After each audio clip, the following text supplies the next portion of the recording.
حضرت खलीफतुल मसीह सानी रज़ी अल्लाह ताला अन्हु फरमाते हैं, अल्लाह ताला जब किसी को मनसब खिलाफत पर सरफराज करता है तो उसकी दुआओं की कबूलियत को बढ़ा देता है, क्योंकि अगर उसकी दुआएं कबूल ना हों तो फिर उसके अपने इंतखाब की हद तक होती है।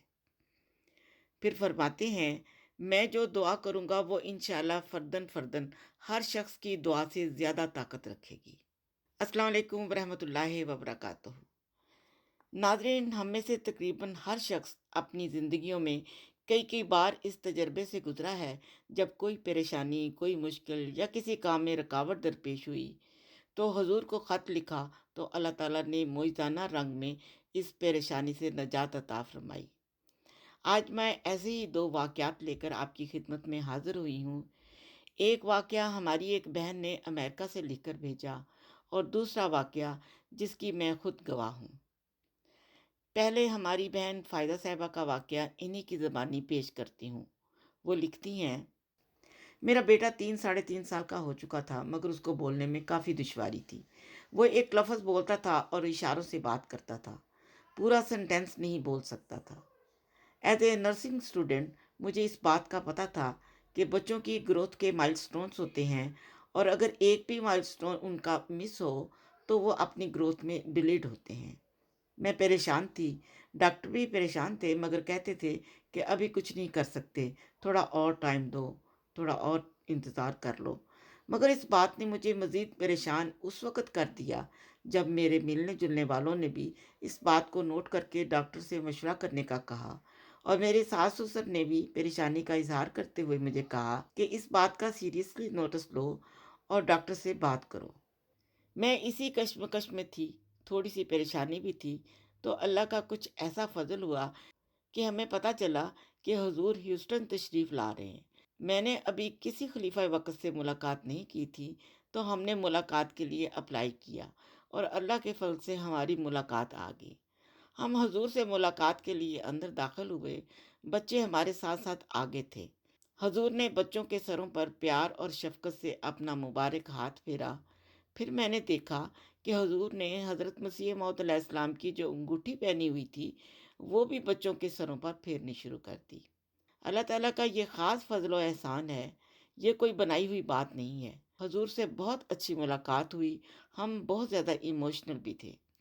हम बाहर निकले, थोड़ी देर बाद अभी मस्जिद के अहाते में थे कि मेरे इसी बेटे ने मुझे एक जानब उँगली का इशारा करते हुए कहा, मामा, can we go this way? अपने बेटे के मुंह से पूरा सेंटेंस सुनकर मैंने यकदम उसके मुंह की तरफ देखा। मेरे मियाँ मुझे देख रहे थे। हमारे लिए बहुत बड़ा सरप्राइज था। हम एक लम्हा के लिए वहीं खड़े के खड़े रह गए। मुझे अभी तक उसका पूरा सेंटेंस याद है। हम एकदम से रुक से गए। ऐसे लगा शायद हो सकता है हमारा वहम हो, शायद ऐसे ही हमें लगा हो। बहरहाल प्रोग्राम ख़त्म हुआ, नमाज़ें वगैरह पढ़कर रात को हम वापस होटल आ गए, जहाँ हम ठहरे हुए थे। बच्चों ने कपड़े वगैरह चेंज करने शुरू कर दिए।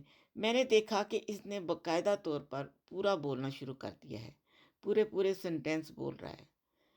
मेरे सास-ससुर भी इसी होटल के दूसरे कमरे में ठहरे हुए थे।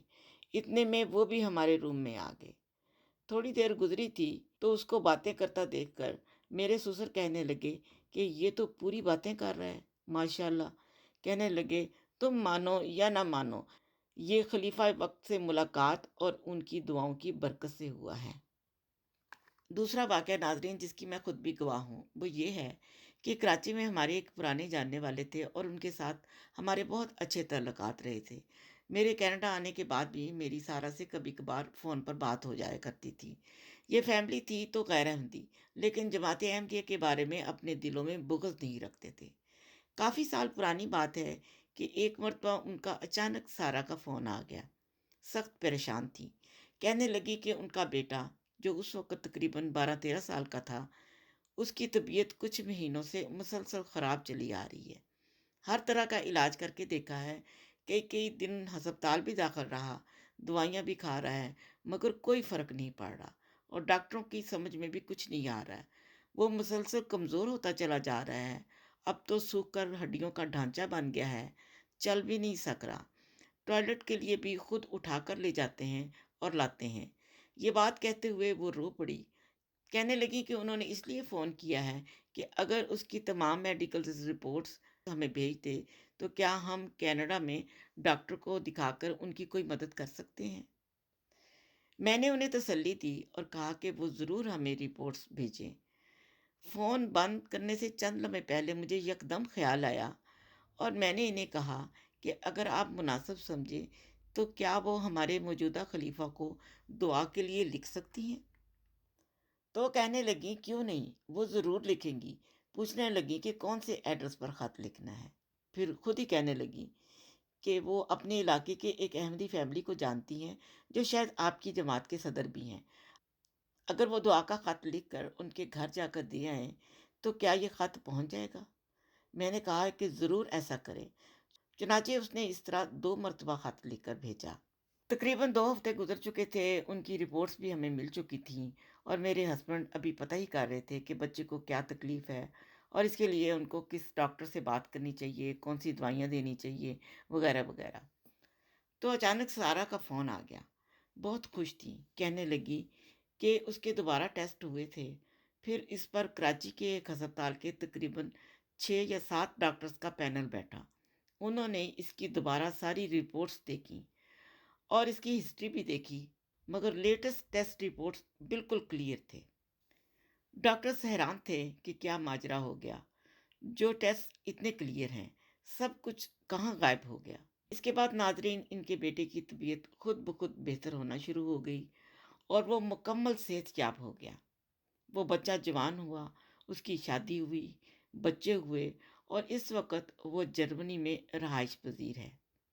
میں سمجھتی ہوں کہ یہ خلیفہ وقت کی دعاؤں کا ہی ثمر تھا جو بچہ تقریباً موت کے منہ سے نکلا۔ اجازت چاہوں گی۔ السلام علیکم ورحمۃ اللہ وبرکاتہ۔